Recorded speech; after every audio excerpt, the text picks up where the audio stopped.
Acer എന്ന brand ഇപ്പോൾ കുറച്ചായിട്ട് സ്മാർട്ട് ഫോണുകൾ ലോഞ്ച് ചെയ്യാറില്ല. പക്ഷേ അവരുടെ പുതിയ സ്മാർട്ട് ഫോണുകൾ ഇന്ത്യൻ മാർക്കറ്റിലോട്ട് വരാൻ പോകുന്നുണ്ട്. അതിൽ ഒരു ഫോണാണ് ഏസർ വൺ ലിക്വിഡ് S162E4 എന്നുള്ള ഒരു സ്മാർട്ട് ഫോൺ. ഇത് ബഡ്ജറ്റ് സെഗ്മെന്റിൽ വരുന്ന ഒരു സ്മാർട്ട് ഫോൺ ആയിരിക്കും. ഇപ്പം ഈ ഒരു ഫോണിന്റെ ലോഞ്ച് ഡേറ്റ് ഒഫീഷ്യലായിട്ട് കൺഫേം ആയിട്ടുണ്ട്. ഫീച്ചേഴ്സിനെ പറ്റിയിട്ടുള്ള കാര്യങ്ങളും അറിയാൻ കഴിഞ്ഞിട്ടുണ്ട്.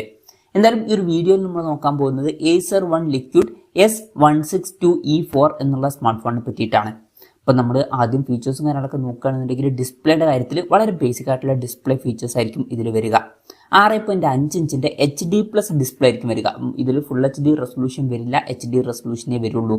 പിന്നെ LCD പാനലുമായിട്ടായിരിക്കും ഈ ഒരു സ്മാർട്ട് ഫോൺ വരിക. വാട്ടർ ഡ്രോപ്പ് നോച്ച് ഡിസൈനുള്ള നോച്ച് ഇതിൽ വരുള്ളൂ. പഞ്ചോൾ ഡിസൈനും കാര്യങ്ങളൊന്നും ഇതിൽ വരില്ല. പിന്നെ കൂടിയ റിഫ്രഷ് റേറ്റും ഇതിൽ സപ്പോർട്ട് ചെയ്യാൻ ചാൻസ് ഇല്ല. വളരെ ബേസിക് ആയിട്ടുള്ള ഡിസ്പ്ലേ ഫീച്ചേഴ്സ് ആയിരിക്കും വരിക. വിലയും അതിനനുസരിച്ചിട്ട് കുറവാണെന്നുണ്ടെങ്കിൽ നല്ലൊരു കാര്യമായിരിക്കും. പിന്നെ ഗൊറില്ല ഗ്ലാസ് 5ന്റെ പ്രൊട്ടക്ഷൻ ഇതിൽ വരുന്നതായിരിക്കും. അത് കുറഞ്ഞൊരു പ്രൈസ് റേഞ്ചിൽ നല്ലൊരു പ്രൊട്ടക്ഷൻ ആയിരിക്കും. പിന്നെ side mounted finger print sensor ഇതിൽ വരും. ഫോണിന്റെ വെയിറ്റ് വരിക ഏകദേശം 179 ഗ്രാം ആയിരിക്കും. തിക്നെസ് വരിക 8.95 mm ആയിരിക്കും. പിന്നെ ഈ ഫോണിന്റെ ഒരു ബ്ലൂ കളർ വേരിയന്റ് ആയിരിക്കും ലോഞ്ച് ചെയ്യുക. ഇനി പ്രോസസ്സറിന്റെ കാര്യത്തിലോട്ട് വരികയാണെന്നുണ്ടെങ്കിൽ മീഡിയാടെക്കിന്റെ ഹീലിയോ P35 എന്നുള്ള പ്രോസസ്സറുമായിട്ടായിരിക്കും ഈ ഒരു സ്മാർട്ട് ഫോൺ വരിക. ഇപ്പം ബഡ്ജറ്റ് സെഗ്മെന്റിലാണെന്നുണ്ടെങ്കിൽ ഈ ഒരു പ്രോസസ്സർ ഓക്കെ എന്ന് പറയാം. ഇപ്പോൾ 8000 രൂപയ്ക്ക് താഴേക്കാണെന്നുണ്ടെങ്കിൽ ഓക്കെ ആയിട്ടുള്ള ഒരു പ്രോസസ്സർ എന്ന് പറയാം. അത്രേ ഉള്ളൂ. പിന്നെ 5G സപ്പോർട്ട് ഒന്നും ഉണ്ടാവില്ല. മാക്സിമം 4G സപ്പോർട്ടായിരിക്കും ഇതിൽ വരിക. 4GB റാമും 64GB ഇന്റർണലൊക്കെ വരുന്നതായിരിക്കും. മെമ്മറി എക്സ്പാൻഡ് ചെയ്യണമെന്നുണ്ടെങ്കിൽ ഹൈബ്രിഡ് സിം സ്ലോട്ട് ഇതിൽ വരുന്നതായിരിക്കും. അതായത് മെമ്മറി കാർഡ് യൂസ് ചെയ്യണമെന്നുണ്ടെങ്കിൽ യൂസ് ചെയ്യാം. പക്ഷേ മെമ്മറി കാർഡ് യൂസ് ചെയ്യണമെന്നുണ്ടെങ്കിൽ ഒരു സിം മാത്രമേ യൂസ് ചെയ്യാൻ പറ്റുള്ളൂ. പിന്നെ സിംഗിൾ സ്പീക്കർ ഇതിൽ വരാൻ ചാൻസ് ഉള്ളൂ. ആൻഡ്രോയിഡ് 14 ബേസ് ആയിട്ടുള്ള സോഫ്റ്റ്വെയർ ആയിരിക്കും ഇതിൽ വരിക. ക്യാമറയുടെ കാര്യം പറയുകയാണെന്നുണ്ടെങ്കിൽ ഫോണിന്റെ പിന്നിൽ ഡ്യുവൽ ക്യാമറ സെറ്റപ്പ് വരുന്നതായിരിക്കും. 16 MP മെയിൻ ക്യാമറ സെൻസർ ഇതിൽ വരും. പിന്നെ 0.08 MP രണ്ടാമത്തെ ഒരു സെൻസറും ഇതിൽ വരും. ഫ്രണ്ടിൽ 5 MP സെൽഫി ക്യാമറ ആയിരിക്കും വരിക. അപ്പം ബേസിക് ആയിട്ടുള്ള ഒരു ക്യാമറ സെറ്റപ്പ് ഒക്കെ ആയിരിക്കും ഇതിൽ വരിക.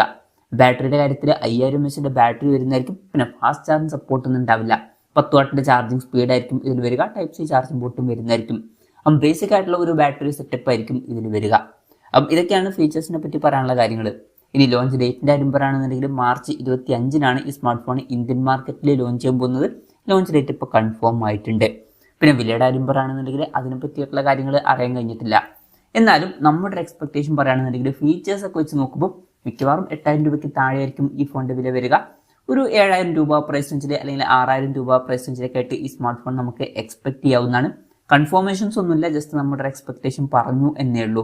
എന്തായാലും ഏസറിന്റെ ഏസർ വൺ ലിക്വിഡ് S162E4 എന്ന പുതിയൊരു സ്മാർട്ട് ഫോൺ ഇന്ത്യൻ മാർക്കറ്റിൽ ലോഞ്ച് ചെയ്യാൻ പോകുന്നുണ്ട്. ഈ ഒരു ഫോണിനെ പറ്റിയിട്ടുള്ള നിങ്ങളുടെ അഭിപ്രായം ജസ്റ്റ് ഒന്ന് കമന്റ് ചെയ്യുക. അതുപോലെ തന്നെ ഈ ഒരു സ്മാർട്ട് ഫോൺ ഇന്ത്യൻ മാർക്കറ്റിൽ ലോഞ്ച് ചെയ്യുമ്പോൾ നിങ്ങൾ ഏത് പ്രൈസിങ്ങിലാണ് എക്സ്പെക്ട് ചെയ്യുന്നത് എന്നുള്ള കാര്യം കൂടി ജസ്റ്റ് ഒന്ന് കമന്റ് ചെയ്യുക.